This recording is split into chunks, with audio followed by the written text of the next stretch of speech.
সবার আগে তালা, সবার আগে পাটকের ঘাটা, সবার আগে কলরা ঘোড়ার নিরাপত্তা কাজ করেছে। আর বিভিন্ন কারণে হোক, অনেক দেরিতে হলেও তালার একটি পরিপূর্ণ সাংবাদিক মত বিনিময় সভা করতে পারলাম বলে আমি কৃতজ্ঞতা আপনাদের কাছে।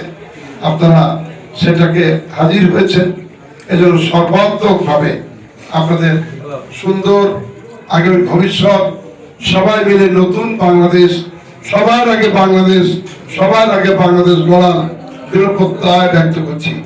আজকের আমি বেশি বক্তব্য দেব না, অনেক দাম এসেছে। এখন কোন সাংবাদিক একটু কঠিন করেছেন, কেউ কেউ সহজ করেছেন, কেউ কথা বিগত বলেছেন। আমি অনেকগুলো দাবির মধ্যে যেটা সহজ সেটা আমি বলি। শুধুমাত্র প্রেস ক্লাবের দাবিটা সবাই করেছে, আর এগুলো তো কিছুটা আমরাও করেছি। একটু আগে আমাদের পার্টির ভারপ্রাপ্ত পার্টির জনাব পরিপূর্ণ চেয়ারম্যান আগামী দিনের রাষ্ট্রনায়ক তারেক রহমান পক্ষ থেকে জানানো হয়েছে তোমার কি প্রতিশ্রুতি আছে।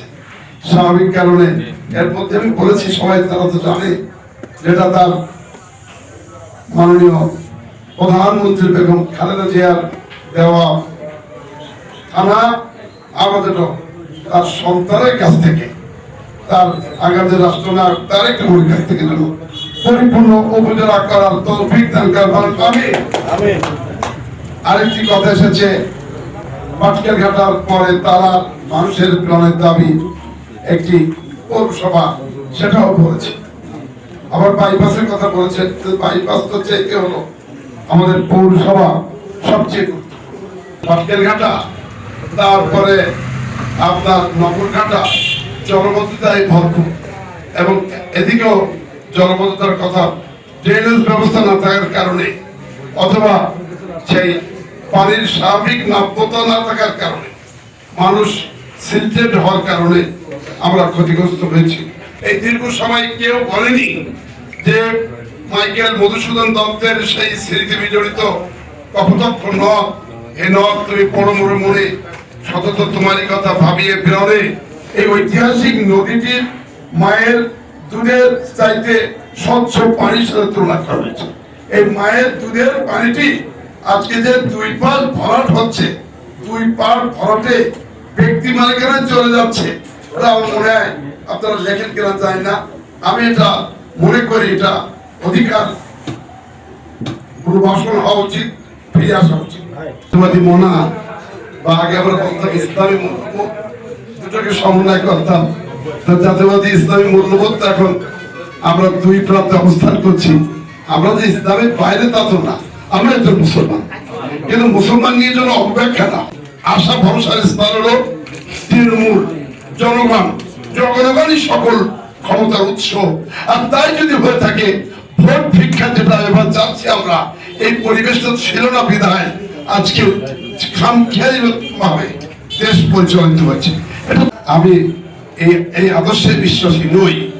স্বৈরাচার বলেন, ফ্যাসিস্ট বলেন, স্বৈরতন্ত্র বলেন এবং কমিউনিজম বলেন, গণতন্ত্রের বিশ্বাসে আমরা জাতীয়তাবাদ বিশ্বাস, সকলের অধিকার সংগ্রহ করে বিশ্বাস, অতএব সকলের মর্যাদা অক্ষুণ্ণ থাকবে থাকবে থাকবে বলে আপনাদের সামনে ঘোষণা দিয়ে যাচ্ছে। এই মেন কি দাবি আপনারা কেউ বলেননি। মেন দাবি হলো নিরাপত্তা, এটা কেউ বলেননি। আমি যেখানে গিয়েছি একটাই পথ, অতীতের মতো বর্তমান আপনার নিরাপত্তা পাবো কিনা। অনেক মানুষ হুমকের মুখে আছে, আমি মুক্তি পাওয়ার পরেও কিছু ঘটতে পারে, কিন্তু ভারতের পক্ষে মানুষের সম্মান মর্যাদা যে বেঁচে থাকতে পারে, সেই অধিকারের প্রশ্ন সবাই, অনেক মানুষ বলেছে, গরিব মানুষও বলেছে। অনেক জায়গায় গিয়েছি, তারা খাবার পড়ার বাড়ি আছে কিনা জানি না, কিনা মানে এবং নিম্নবিত্তের মানুষ তারা সব, সেই মানুষগুলোর তাদের বক্তব্য, আমরা কি থাকতে পারবো তো, আমরা বাস করতে পারবো তো, আমরা স্বাভাবিক জীবন করতে পারবো তো।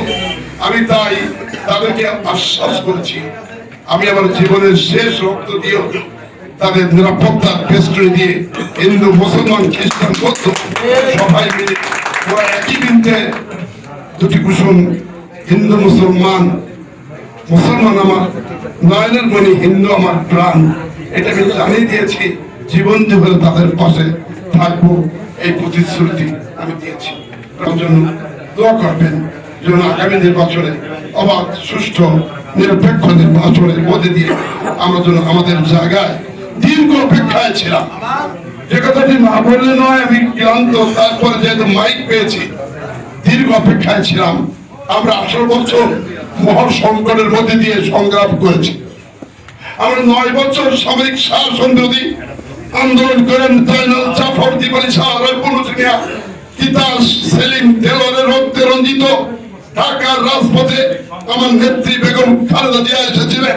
সেই নেত্রী, আপসী নেত্রী, সংগ্রামী নেত্রী, যোদ্ধা নেত্রী, দুনিয়া কাঁপানো নেত্রী 1 অক্টোবরের আগেই 27 ফেব্রুয়ারি 91 সালে কেউ বিশ্বাস করেনি ওর প্রধানমন্ত্রী।